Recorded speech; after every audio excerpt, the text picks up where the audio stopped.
Right, so welcome back to the channel, everybody. Sandie here from the Curtain Boutique. We're going to be making this lovely interlined silk Roman blind. This is the fabric. It's this beautiful sort of like salmon-y colour.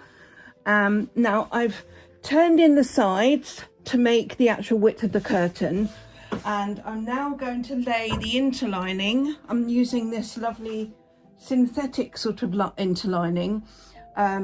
She doesn't want it too thick, so this is like the lightest one that I do. So I'm just going to lay this over the fabric, making sure it comes to the end so that I can tuck some of the interlining into the folds at the ends. I'm just going to get that nice and flat. I've got to work out my pleats before I can do anything here, because I need to lock the interlining in. So I'll fold it up to the middle of where the blind is going to sit, just for now, and this will end up being where I'll lock it in. So I've got to work out my pleats, so let's do that. Right, so I've worked out my rod pockets, so I need to mark them with my invisible pen, because I want to be able to see it when I lay the interlining down. I want to make sure I'm locking it in along the area. So you can either use an invisible pen or you can use pins. So what I need to do first is pin up my hem. I'm very tight on this fabric, so I've got to make sure I've got enough, but I'm doing 8 centimeters here. I usually do 10, but I have to be a little bit careful because I'm running it a long way so I don't have any joins. This customer doesn't like joins, so we are trying to run it in the opposite direction. I'm just going to check whether that is going to be enough for the... So I've got enough at the top, and it is. That's perfect. So 8 centimeters is what I need to have at the bottom. Let's take away my tape measure for a minute, and let's give this bottom part an 8 centimeter hem. I'm just going to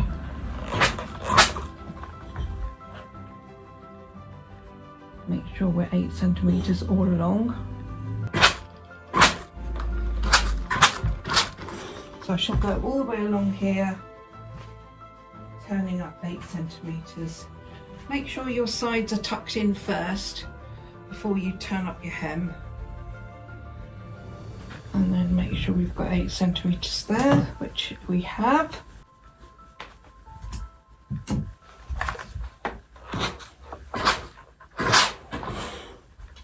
I'll go this way.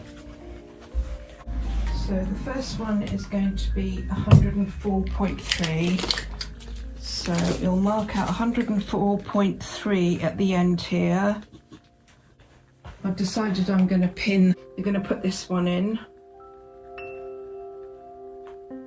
Try not to catch your lining on the bench. And then we're going to do another one. Let's turn you around a little bit so you can see what I'm doing. I'm going to do one here.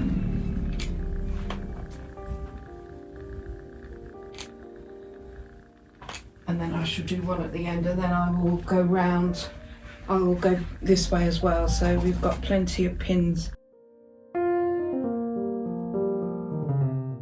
So these are going to be our locking in stitches for our interlining, because obviously we have to lock that in first.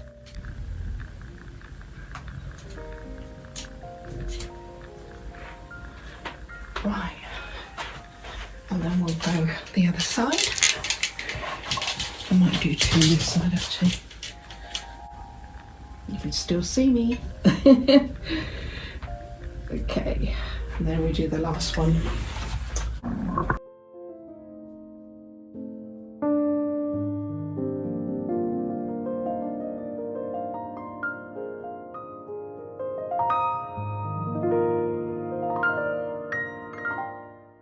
Okay, so that is the first one.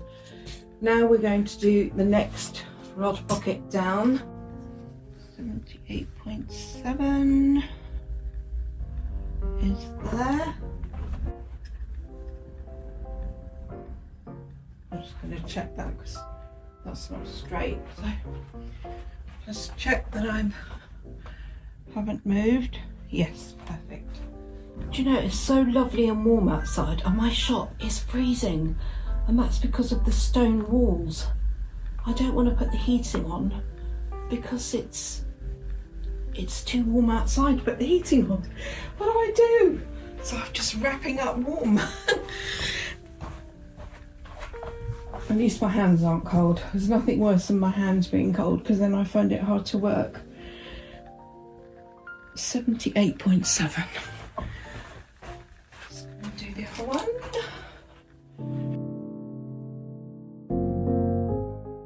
But be careful you don't pick up the lining on the bench. And the final one.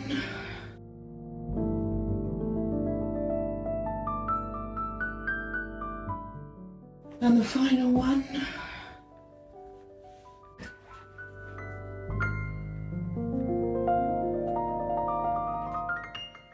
The next one down, which is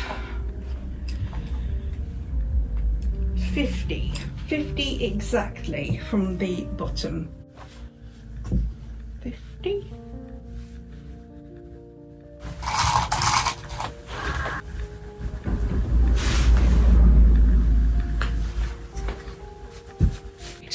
Now we're going to do the final one, which is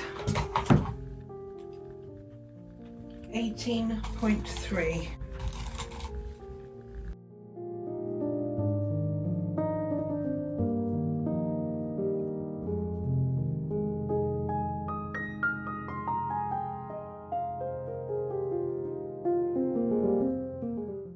Right, okay, so we are all pinned up and ready to go. So I'm now going to put the interlining on the blind.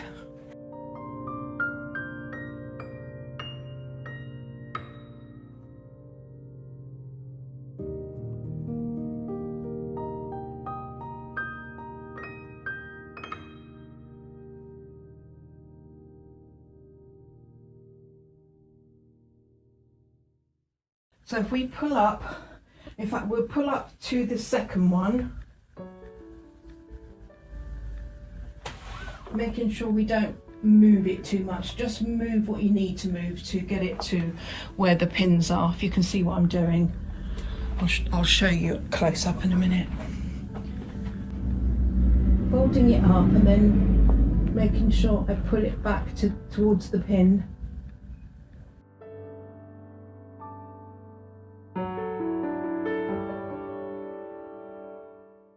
So I've got it so that you can see the interlining comes right up to the pin and all the way along, and then I'm going to lock them in. So let's do that now. I've found a thread that's really close to the colour of the fabric, because we don't want to be seeing any thread marks on the front of the blind. So I've chosen something that's really good. So I'm going to start literally at the very end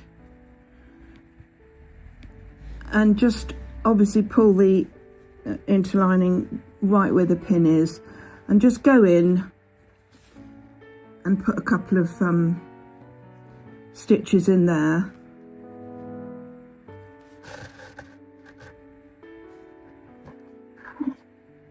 It's catching on the camera stand, and then I'm just going to pick up about that much, very small amount, and don't pull too tight, and then go back. What have we picked up there? Or was that the knot? Oh, that's the knot. And then go back into the interlining. Now I'm going to be going into the first actual ring point, which will be 10 centimeters from this crease. This is the side of the blind, and then I'm going in literally where 10 centimeters is. So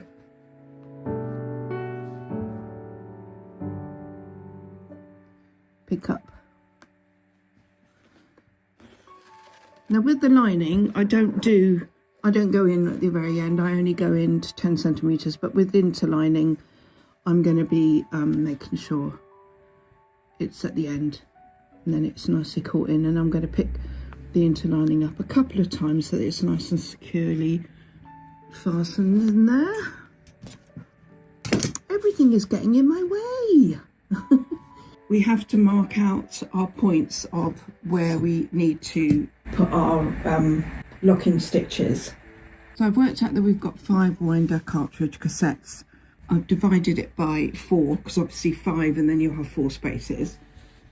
And each one comes to 36. So from this 10 centimetre point from the end, I'm going to mark 36 with my invisible marker.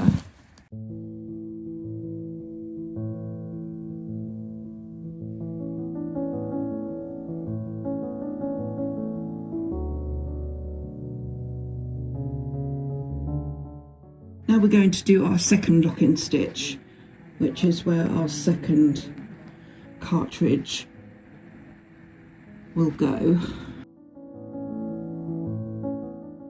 And then we're going to pick up a little bit there. And then I'm going to go in a couple of times just to make sure it's nice and secure. And then we go on to the next one. Now as we go, we can take our pins out because we're now there. Pick up a little piece. Careful you don't pick up your any lining on your bench.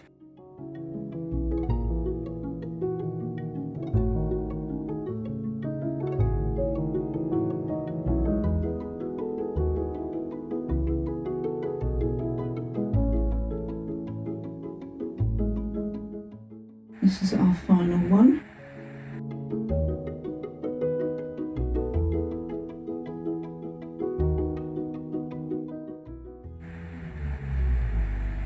And then I'm going to do one right on the end to make sure it's nice and secure at the end.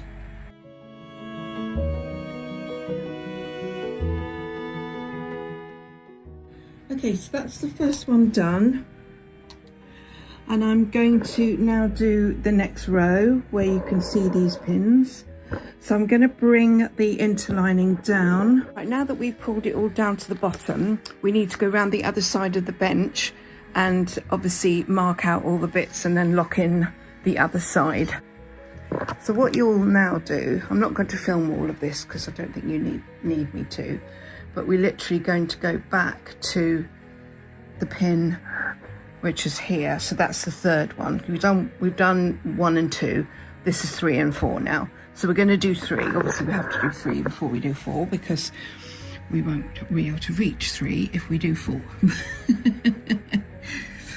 Right, okay, so just pulling the interlining back and in line with the pins like I did with the other side, and then do exactly the same thing where I'm lining the interlining up with the pins.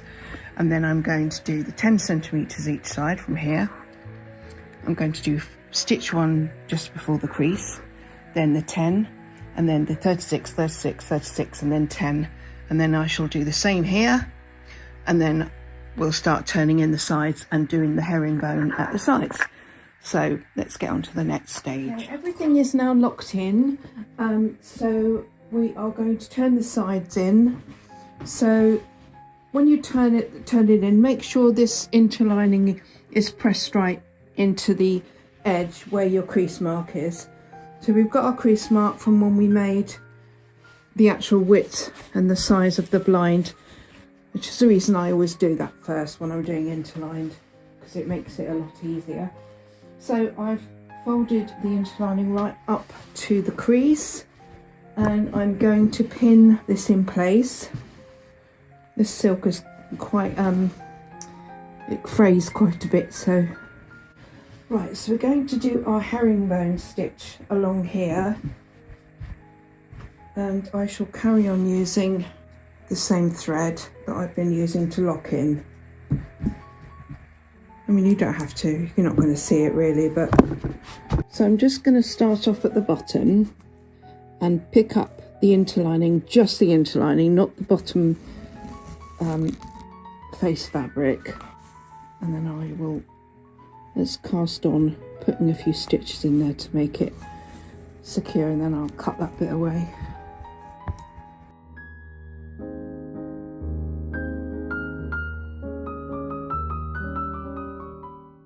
So we go into our bottom, so we go into the fabric and then above, and then into the fabric to your right. You're sort of going backwards, and then you're crossing over and picking up some interlining. Try and keep your the fraying fabric out the way, and you can always trim that at the end when we start lining up properly. We're going in here.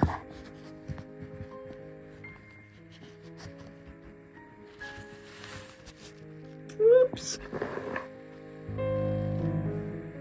Now I'm going to be doing my locking in stitches with the pink cotton again, so that when on the reverse of the lining I will be able to see the pink cotton, so that I know where to put my rings. So for the first row, I'm just literally gonna check my measurements.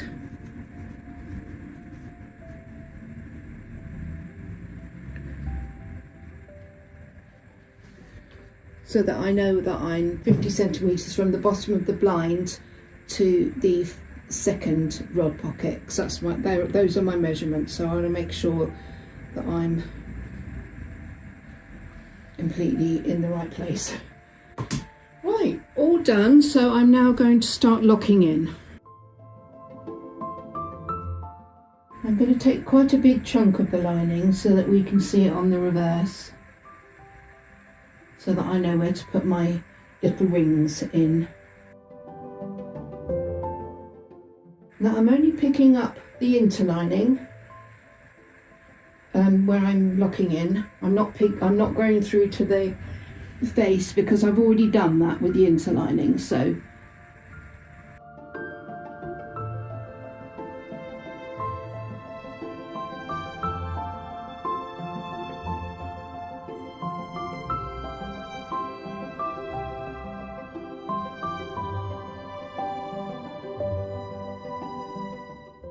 right, and then we do the final one. I hope we've got enough cotton, and we just about have.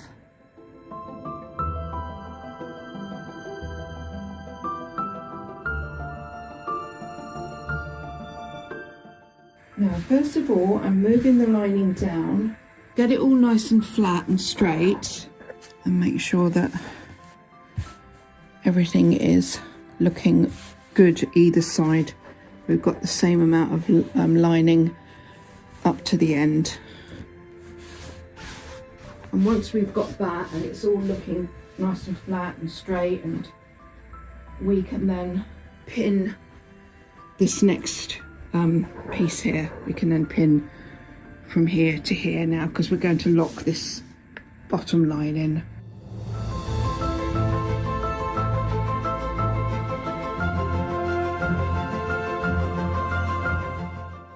So when I pinned this in, this is all ready to sew. So I'm going to pin the other side. I'm going to fold up the bottom one, as you can see here, and the measurement should be right. But we know, because we're exactly where we need to be in terms of our locking in stitching with our interlining. So I'm just going to literally make sure it's all on top of each other, and then I can start working out my locking in points.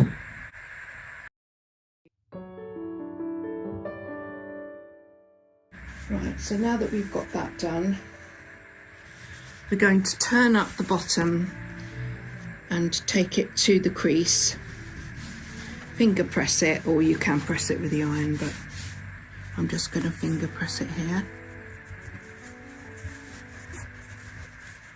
And then turn it up. And then give that a pin. So where you've got the end, make sure you tuck the sides in properly.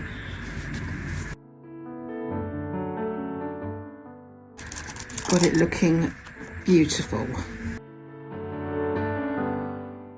And then all you'll need to do is slip stitch along there. Make sure you leave one side open for your bottom bar, and then just pin the bottom piece here. You've got 2 pins here, and then just carry on along here, turning in to the crease line. You just have to make sure you've got enough for your bottom bar to go in, which I have. Get that nice and flat. This is lovely silk, by the way, this one. So if you want a really good quality silk that's very affordable, come to me and I will send you some samples if you'd like. Got all this pinned in, so this will be, I will probably sew all this down and close all of these. Just close this, sew along here, and then I will leave a little tail of thread here, keep this open for your bottom bar, and then I will carry on up, keep these open, carry on. Well, obviously I'll have to turn this around when I get up there. I might sew up to here and then go to the other side. Depends what mood I'm in, but I will have to turn this around to get my rods, unless I put them in this way, unless I put them in this way. You can see what I'm doing. But yeah, so this is all ready now to be sewn, and then I will put the Velcro on, and then it's the hardware, and then that's it, rings, and we're done. So let's get on with the next stage of sewing all round. Right, so I'm now doing the top, because we haven't got an awful lot of fabric at the top. I'm going to be sewing it, the Velcro on traditionally, and what I've done is that's the top. I've only got a very small amount. Now I've interlocked my lining at the top so that it doesn't move, because obviously, you know, that's really important. You don't get any movement on the top. I've locked that all in. That's the finished drop. I had that much left, so I just tucked that over there and then to there, and then obviously my Velcro is going to sit here, and it will be just positioned literally a little bit lower like that. Everything is locked in. We are now about to put the hardware in. So I've left open the bottom bar rod pocket, and then all the single rod pockets for the fiberglass rods. So I'm going to put all of these in, and then it's time to put the rings on and the little bottom orbs, which get sewn here. So, and we've got our little marks that are pink that we can see, that we can use as our guides to put all our little rings on. So let's get going and do that.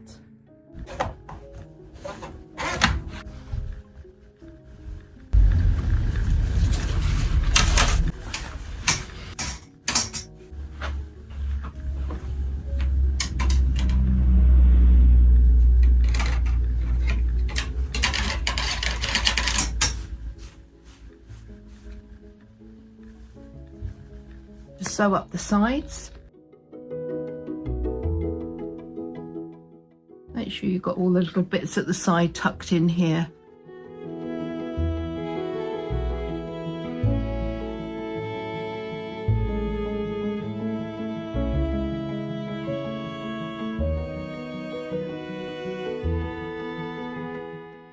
Right, I'm going to sew this orb. I'm going to put it in like this, and this bit's going to be sewn on to where the pink is. So I'm just going to start off by putting my needle into the middle part of that locking in area, and then just get it sort of like, once it's secure, you can cut your little tail off. Let's get it secure though. Do maybe another one. And then we're just going to over sew into this like piece here. Where, so there we go, that side.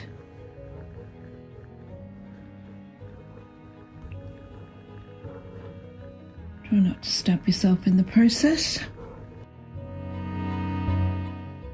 It's a bit hard to do this when I've got the camera right there.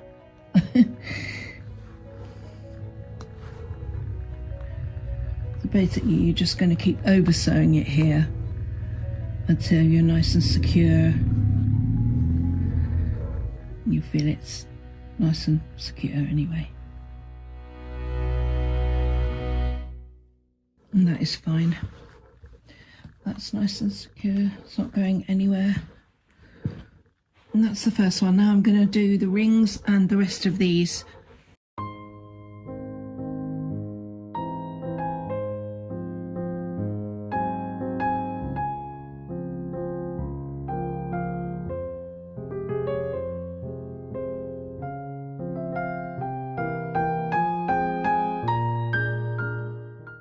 We're going to thread the cord cartridges, so you have to just slide them along and clip them in place before you can thread them through the rings.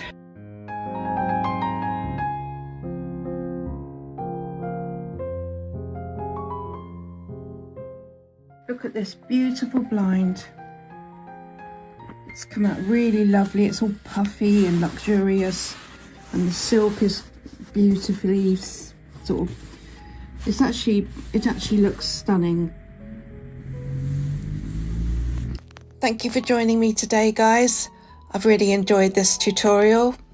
It's been a lovely blind to make, actually. Really nice fabric, so I thoroughly recommend it. Anyway, join me next week, and I look forward to seeing you then. Take care. Bye.